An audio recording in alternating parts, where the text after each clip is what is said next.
ये अच्छी बात है कि हम बुढ़ा बुढ़िया अकेले चुपचाप बैठे हैं और ये सारे के सारे लोग अपने अपने मोबाइल में मस्त हैं।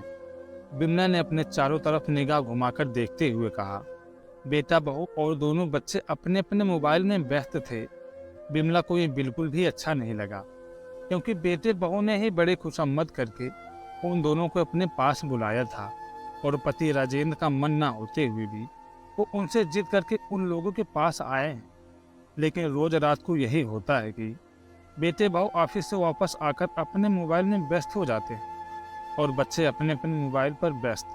तो बिमला ये सोचकर आई थी कि चलो बच्चे के पास बहुत दिनों बाद जा रहे हैं तो उन सभी के साथ बातचीत करते हुए खूब मस्ती करेगी। लेकिन यहाँ तो पासा ही पलटता नजर आ रहा था।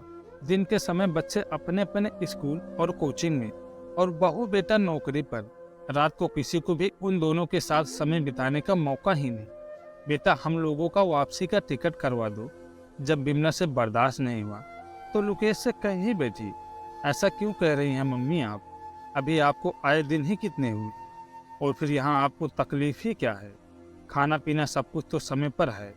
लोकेश से पहले ही बहू तान्या आश्चर्य से भरकर पूछा, तान्या बेटा सिर्फ खाली खाना पीना सही होने या सब कुछ सुख सुविधा मिलना ही सब कुछ नहीं होता। जरा सोचो, हम लोग यहाँ दीवारों से बातें करने के लिए तो आए नहीं है ना। तुम सभी लोग घर पर आते ही अपने अपने मोबाइल में व्यस्त हो जाते हो और हम दोनों लोग बैठे बैठे तुम लोगों का चेहरा निहारते रहते हैं कि अब तुम लोग मोबाइल की दुनिया से बाहर आओगे। लेकिन एक बार जो मोबाइल पकड़ लेते हो तो छोड़ने का नाम ही नहीं लेते।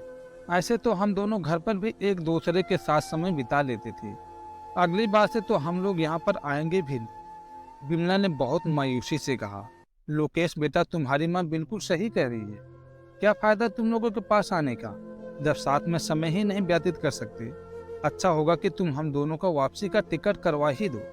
राजेंद्र ने भी बिमला की बात पर मुहर लगाते हुए कहा, सॉरी मम्मी जी, सॉरी पापा जी, हम लोगों को माफ कर दीजिए, क्योंकि हम लोगों ने इस बारे में सोचना ही नहीं चाहा।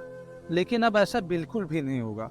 आज से घर आते ही सब लोग अपना अपना मोबाइल तब तक नहीं चलाएंगे जब तक आप लोग सोने के लिए नहीं चले जाते।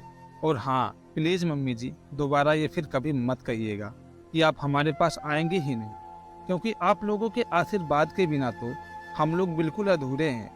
बहू तान्या ने बहुत शर्मिंदगी के साथ नम्रता पूर्वक कहा, हाँ दादी बाबा, आप लोगों को ये शिकायत बिल्कुल भी नहीं होगी।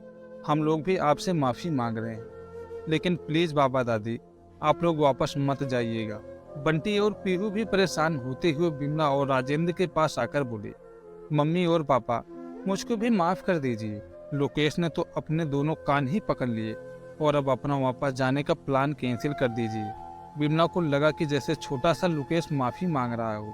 चलो तुम लोगों को माफ़ किया और अब हम लोग रोज तुम लोगों के घर आने के बाद जी भरकर मस्ती करेंगे और पार्क भी चलेंगे और बच्चों के साथ लुका छुपी और पकड़म पकड़ैया भी करेंगे। इतना कहकर बिमला ने अपनी बाहें सबको अपने आंचल में लेने के लिए फैला दी। जरूर हैंड ऑफ होम। और वो सब लोग भी इतना कहकर बिमला की बाहों में समा गए।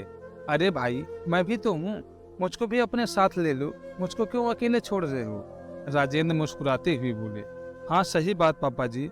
और इस बार सब लोग राजेंद्र के पैरों में झुक गए और थोड़ी ही देर में बहुत मस्ती भरा माहौल दिखाई पड़ने लगा। आशा करता हूँ आपको ये कहानी पसंद आई होगी। इस पर आपकी क्या राय है हमें कमेंट करके जरूर बताएं। कहानी पसंद आई हो तो लाइक, सब्सक्राइब और शेयर जरूर करें।